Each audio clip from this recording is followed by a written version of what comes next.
Hello students, आज हम class 11 का चैप्टर नंबर 3 पढ़ेंगे, that is consumers equilibrium by utility analysis. ये इसका पार्ट 5 है। रिमेनिंग पार्ट के लिंक्स डिस्क्रिप्शन में गिवन है, आप वहां जाकर के देख सकते हैं। इस वीडियो का लर्निंग कॉन्सेप्ट है A consumer's equilibrium by utility approach, B assumptions of consumers equilibrium, and C determination of consumers equilibrium in case of single commodity। सबसे पहले हम A consumers equilibrium by utility approach को discuss करेंगे, जहां consumer equilibrium का meaning है consumers equilibrium refers to a situation where a consumer gets maximum satisfaction out of his given money income and given market price। Consumers equilibrium एक situation है जहां consumer अपनी income को spend करके and market price को पे करके maximum satisfaction receive करता है। According to utility approach, consumer's equilibrium की दो डिफरेंट सिचुएशन होती है। First, consumer equilibrium in case of single commodity, and second, consumer's equilibrium in case of two commodity. इस वीडियो में हम फर्स्ट पॉइंट को कवर करेंगे। फर्स्ट पॉइंट को डिस्कस करने से पहले हम अजम्पशंस ऑफ कंज्यूमर इक्विलिब्रियम को देखते हैं। Utility analysis of consumer's equilibrium कुछ अजम्पशंस पर बेस्ड होता है, जिसमें फर्स्ट है the utility can be expressed in cardinal numbers like 1 2 3। Second, consumer's income is given. Third, price of the commodities are given and remain constant. Fourth, that the law of diminishing marginal utility holds good.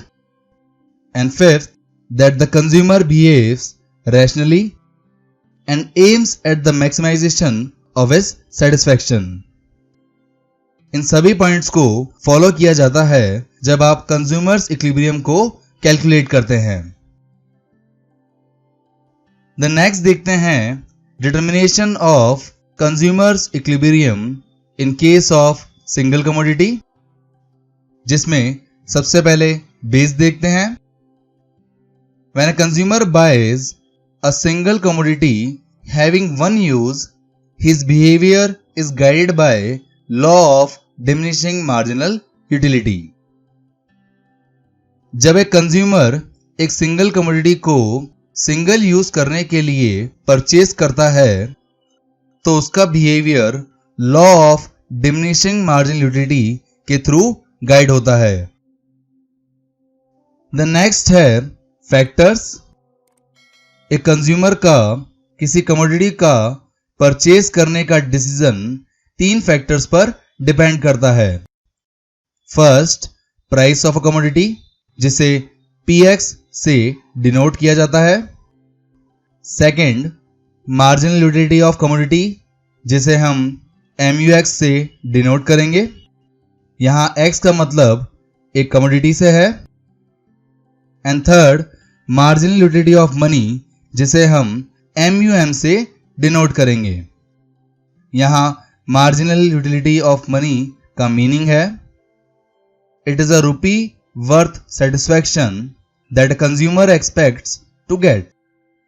In simple language हम कह सकते हैं कि जब एक consumer satisfaction को in terms of money के basis पर कंपेयर करता है, तो उसे मार्जिनल यूटिलिटी ऑफ मनी कहा जाता है।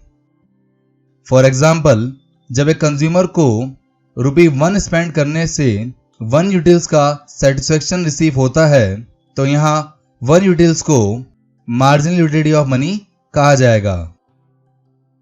कंज्यूमर इक्विलिब्रियम को कैलकुलेट करने के लिए मार्जिनल यूटिलिटी ऑफ मनी आपको हमेशा क्वेश्चन में गिवन होता है। द नेक्स्ट देखते हैं conditions of consumer equilibrium. Consumer equilibrium को कैलकुलेट करने के लिए आपको दो कंडीशंस को सेटिस्फाई करना पड़ता है।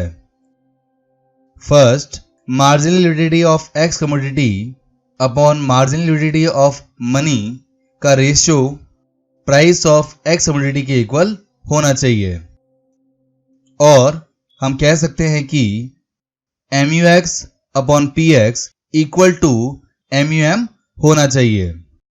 यह आपकी फर्स्ट कंडीशन है। एंड सेकेंड कंडीशन है marginal utility declines as more units of a good are consumed. Marginal utility decline और रिड्यूस होनी चाहिए जैसे जैसे आप कमोडिटी को कंज्यूम करते हैं। यहां मेनली आपको फर्स्ट कंडीशन को ही सेटिस्फाई करना है। सेकेंड कंडीशन हमेशा सेटिस्फाई होती है, यह आपको अच्छे से याद रखना है। अब हम एक एग्जाम्पल को देखते हैं जहां हम दोनों कंडीशंस की हेल्प से consumers equilibrium of one commodity को फाइंड आउट करेंगे।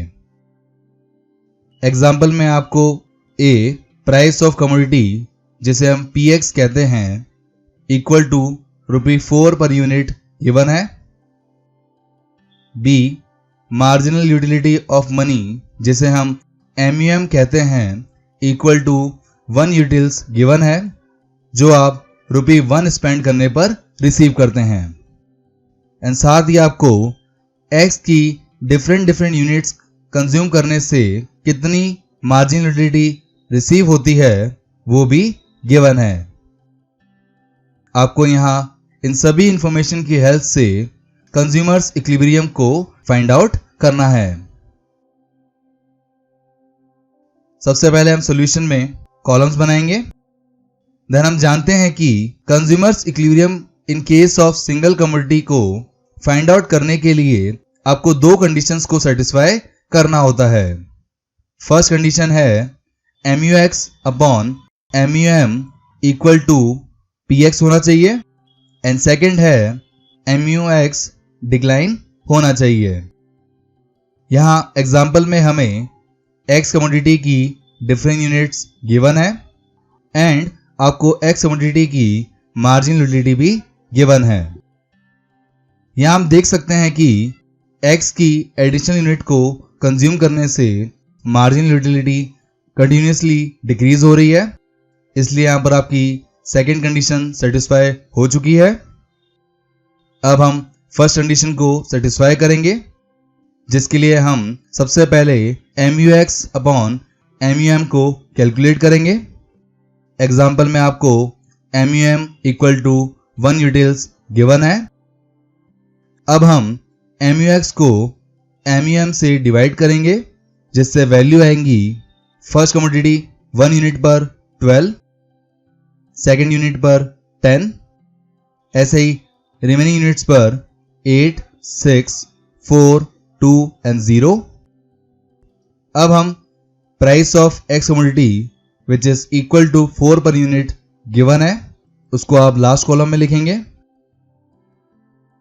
अब हम फर्स्ट कंडीशन को चेक करेंगे कि कहां पर MUX upon MUM equal to PX satisfy किया जा रहा है। आप देख सकते हैं कि X कमोडिटी की 5th यूनिट पर MUX upon MUM equal to PX satisfy हो रहा है, जहां 4 इक्वल टू 4 है। इसे हम प्रूव भी कर सकते हैं। सबसे पहले आप कंडीशन को लिखेंगे। 5th यूनिट पर MUX 4 है, MUM 1 है and price of X commodity 4 है। इसे सॉल्व करने पर आपकी वैल्यूज आएंगी 4 इक्वल टू 4। मीन्स आपकी 5th यूनिट ही ऐसी यूनिट है जहां कंज्यूमर को इक्विलिब्रियम रिसीव होगा, और यहां 5th यूनिट को ही हम कंज्यूमर इक्विलिब्रियम कहेंगे। तो इस तरह आप दोनों कंडीशंस को सेटिस्फाई करके कंज्यूमर इक्विलिब्रियम को कैलकुलेट करते हैं। इसे हम डायग्राम की हेल्प से भी समझ सकते हैं। आप इस इंफॉर्मेशन की हेल्प से जब डायग्राम बनाएंगे तो डायग्राम कुछ इस तरह होगा। ये डायग्राम बनाना काफी इजी है। सबसे पहले हम एक्स एक्सिस पर यूनिट्स ऑफ एक्स कमोडिटी को लिखेंगे एंड वाई एक्सिस पर मार्जिनल यूटिलिटी एंड प्राइस को मेंशन करेंगे। देन हम सबसे पहले marginal utility of x in terms of money को ग्राफ पर पुट करेंगे। सबसे पहले 1 यूनिट जिसपे MUX अपॉन MUM 12 है। देन ऐसे ही सेकेंड यूनिट जिसपे MUX अपॉन MUM 10 है। और इसी तरह हम रिमेनिंग यूनिट्स की marginal utility of X commodity in terms of money को पुट करेंगे। देन आपको प्राइस गिवन है जो सभी यूनिट्स पर कांस्टेंट है, इसलिए प्राइस की जो लाइन होगी वो एक्स एक्सिस से पैरेलल होगी, जैसे आप डायग्राम में देख सकते हैं। इन सभी पॉइंट्स को ग्राफ पर पुट करने के बाद हम क्लियरली देख सकते हैं कि MUX और PX एक पॉइंट पर इंटरसेक्ट हो रहे हैं। इसी पॉइंट को हम E पॉइंट कहेंगे। आपको यहां याद रखना है जहां MUX in terms of money price of X commodity से इंटरसेक्ट करता है उसी पॉइंट को हम इक्विलिब्रियम पॉइंट कहते हैं। और यहां आपके टॉपिक्स कंप्लीट होते हैं।